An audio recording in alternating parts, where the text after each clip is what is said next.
इस zero hero की दुनिया में और ऑप्शन के टाइम डीके में अगर ट्रेडिंग से कंसिस्टेंटली प्रॉफिट जनरेट कर पाते हैं आप, तो आप समझिए बहुत ही वन ऑफ द फाइनेस्ट लोगों में से कुछ सिलेक्टेड लोगों की कम्युनिटी में आप एग्जिस्ट करते हैं। और इसी में अपना होता है स्टॉक फ्यूचर का ट्रेडिंग।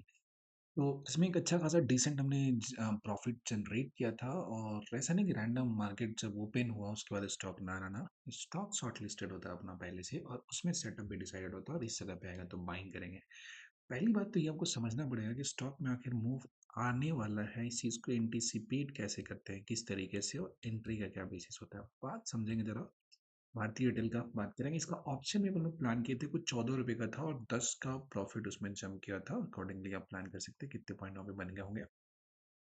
एक ऑप्शन था, टेलीग्राम पे भी शेयर किया था, पब्लिकली है वो, ऐसा नहीं कि मैं बोल रहा हूँ, can just check it there. So point is, you see, ये हमारा लास्ट डे का ट्रेडिंग का इसका कहानी देखेंगे। हर स्टॉक का अपना एक नेचर होता है। Once you understand that nature, then trading that particular stock becomes very very easy for you. काफ़ी आसानी से वहाँ पे आप ट्रेडिंग कर सकते हो, काफ़ी अच्छे तरीके से आप प्लान कर सकते हो ट्रेडिंग में।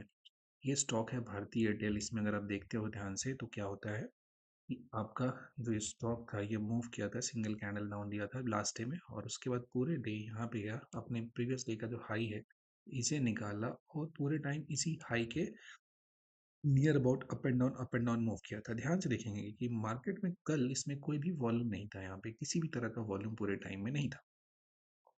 लेकिन जब देखेंगे कि मार्केट बंद यानी कि 325, इस आखिरी में लगभग लगभग इसमें 3 o'clock से वॉल्यूम आना शुरू हो गया, यानी कि कोई ना कोई बंदा तो यहाँ पे पोजीशन यहाँ बनाया है। ये चीज़ आपको फिगर आउट करना होता है। This is called the research.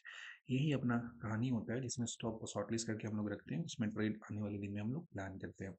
तो यहाँ पे एक अच्छा खासा वॉल्यूम था, वो जमा हो रखा था, मतलब मूव तो यहाँ पे डायरेक्शन आने वाला है। क्या हुआ कि पहले 5 मिनट हम लोग ट्रेड नहीं करते हैं। पहली 5 मिनट क्या होता है, मार्केट को देखते हैं। यहाँ पे क्या हुआ कि प्राइस जब इसका ओपनिंग हुआ था इस पर्टिकुलर जगह पे हुआ था, और ये यहाँ पे ऐसा लो लगाया था, ध्यान से देखेंगे। लेकिन हम देखेंगे पर्टिकुलर चीज़, एक तो आपको यहाँ पे पैटर्न नोटिस आएगा, कॉन्सेप्चुअल सी बात है, समझ गया तो मज़ा आ जाएगा। यहाँ पे क्या हुआ कि जो आखिरी के टाइम में था वो कहीं ना कहीं वॉल्यूम आया तो इस जगह पे बाइंग या सेलिंग कुछ भी हुआ था, लेकिन पहला 5 मिनट में कैंडल बिहेवियर बताता है कि फिर से प्राइस को यहाँ से डाउन लाया गया और इस जगह पे स्ट्रॉन्ग बाइंग यहाँ पे हुआ, इस पर्टिकुलर जगह पे बाइंग हुआ। और उसके बाद देखेंगे प्राइस इसमें अपसाइड ही शिफ्ट कर देगा। एक बार गया, दोबारा यहाँ डाउन आया, तो इस पर्टिकुलर जगह पे इसी के आसपास में कहीं ना कहीं पे हम लोगों ने यहाँ पे एंट्री एक प्लान किया था, इसमें हम लोगों ने एंट्री दिया था। उसके बाद ये स्टॉक चलना स्टार्ट किया और हमारा टारगेट था प्रीवियस डे का जो स्विंग हाई था, ये हमारा टारगेट था। एकदम बहुत क्लियर तरीके से ये फॉलो करता है।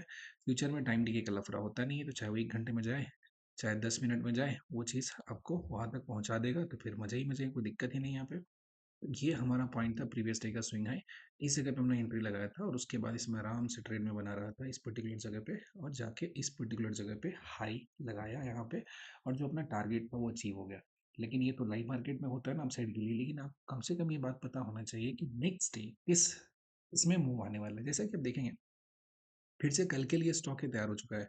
इसमें देखेंगे पहला प्राइमरी जो कैंडल उसमें मूव वॉल्यूम आया था, उसके बाद पूरे दिन यहाँ पे वॉल्यूम कैसा है, ड्राई है। कहीं कहीं पे आया इसमें वॉल्यूम, यहाँ पे आया वॉल्यूम एक स्पाइक, इस जगह पे वॉल्यूम स्पाइक आया। लेकिन फिर आखिरी की जब हम बात करेंगे 250 के बाद, प्रीवियस डे बात करेंगे तो कब से स्टार्ट हुआ था, 3 o'clock के बाद हुआ था, और ये कल स्टार्ट हुआ कहाँ पे, 250 के आसपास में। यहाँ पे आपका अच्छा खासा वॉल्यूम इस जगह पे पाइल अप हो गया। इस पर्टिकुलर जगह पे देखेंगे तो आपको बढ़िया सा वॉल्यूम यहाँ पे नज़र आ जाएगा। समझ में आ गई बात। ये जो बढ़िया सा वॉल्यूम यहाँ पे नज़र आ रहा है जिस पर्टिकुलर पॉइंट से, इस वॉल्यूम के बाद अगर हम बात करते हैं, इस सिचुएशन में अगर हम बात करते हैं, तो हमें एक पैटर्न समझ में आता है हर एक स्टॉक का। जैसे हर इंसान का एक बिहेवियर होता है, उसी तरीके से हर एक स्टॉक का अपना बिहेवियर होता है। Once you identify that particular behaviour, it becomes easy for you to constantly generate profit. तो यहाँ पे क्या हुआ कि आखिरी टाइम पे यहाँ पे अच्छा खासा वॉल्यूम यहाँ पे अपने को देखने को मिल गया, बढ़िया सा वॉल्यूम। अगर ध्यान से देखेंगे तो आपका जो भी किताबी पैटर्न आप पढ़ते हैं वो भी आपको दिख जाएगा। यहाँ पे ये पर्टिकुलर जगह पे गया, फिर इसके बाद यहाँ से हाई लगाया, और ये फिर यहाँ से आया, लो लगाया, और फिर यहाँ से ऐसा बाउंस मार के ऊपर की तरफ चला गया। यानी कि जो इसका पास्ट इस जगह का इमीडिएट सप्लाई था, इसको भी क्रॉस कर दिया। ये जगह पर देखेंगे कि अभी इंट्राडे में जो हाई लगाया था, इसके ऊपर भी कोई भी स्टॉक बहुत ज़्यादा स्ट्रांग हो जाता है अगर वो डे हाई के ऊपर में क्लोजिंग देता है और इसमें देखेंगे कि इंट्राडे का जो हाई था यहाँ पे लगाया था और सिर्फ इंट्राडे का हाई नहीं, उसके प्रीवियस डे का जो हाई था वो इस पर्टिकुलर जगह पे था, कहीं कहीं यहाँ पे थोड़ा सा अगर ऊपर कर दे, एकदम वीक का बात करेंगे, यहाँ पे हाई था और आज क्लोजिंग दिया एग्जैक्टली इसके ऊपर में, यानी कि कल इसमें एक और लेग मूव का आने वाला है। बहुत ही अच्छा सा मूव यहाँ पे देखने को मिल सकता है। ये पॉइंट पे आ गया यहाँ पे और यहाँ से फिर यहाँ पे ऊपर की तरफ ये जाने को तैयार हो जा रहा है। तो जब इस वॉल्यूम और प्राइस का जो लॉजिक होता है इसको सही तरीके से आप समझ लेते हो, trading becomes much easier for you. आप कंसिस्टेंटली प्रॉफिट जनरेट करोगे। देखो हर टाइप का, हर सेगमेंट का ट्रेडिंग अच्छा होता है। कुछ टाइम ऐसा मौसम होता है जब सेलिंग करोगे खूब पैसा बनता है, कुछ टाइम होता है ट्रेडिंग मार्केट जब ऑप्शन बाइंग आप इंडेक्स में करोगे तब पैसा बनेगा, कुछ टाइम होता है फ्यूचर, फ्यूचर एवरग्रीन है, हमेशा उसमें आप सही स्ट्रेटजी में हो तो पैसा बनेगा। तो लॉजिक ये है ना कि मार्केट में जो इंसान होता है उसे ट्रेड करने के लिए नहीं होना चाहिए, उसे पैसा बनाने के लिए होना चाहिए। हमारा मकसद क्या है? हमारा पर्पस ये है कि मार्केट में हम पैसा बनाएं, प्रॉफिट जनरेट करें। अगर हम वो कर पाते हैं तभी जाके हमारा पर्पस जो है वो फुलफिल होता है। लेकिन जनरली क्या होता है कि मिस्टेकनली लोग यहाँ पे ट्रेड करने के लिए आते हैं, they do multiple trades and eventually they end up in loss. उस चीज़ को ओवरकम करना होता है, कंसिस्टेंटली प्रॉफिट जनरेट करने के लिए एक माइंडसेट जनरेट करना पड़ता है, एक साइकोलॉजी बिल्ड करना पड़ता है और ये आता है टाइम के साथ। और आपको कोई मेंटर है वो गाइड करे तब, जिसके पास एक्सपीरियंस हो सही का, प्रॉपर ट्रेडिंग सिखाने का। प्रोफेशनल ट्रेडिंग जो होता है ना उसका रियलिस्टिक एक्सपेक्टेशन होता है। जो प्रोफेशनल ट्रेडिंग होता है ना वो 5,000 लगा के 50,000 बनाने की कोशिश नहीं करते हैं। They enter in trade with realistic expectation, उनके एक्सपेक्टेशन फुलफिल होता है और बाहर आते हैं। बिकॉज हमारा काम कंसिस्टेंटली प्रॉफिट जनरेट करना है, एक ही ट्रेड से 50 चीज़ें नहीं जनरेट करनी है हमें। एक हाँ, रियल रिस्क रिवॉर्ड है। लॉस जा रहा है, छोटा सा लॉस देकर काट के ट्रेड से बाहर निकल जाएंगे। अगर प्रॉफिट जा रहा है उसको हम लोग राइड करेंगे जहाँ तक मैक्सिमम कर सकते हैं।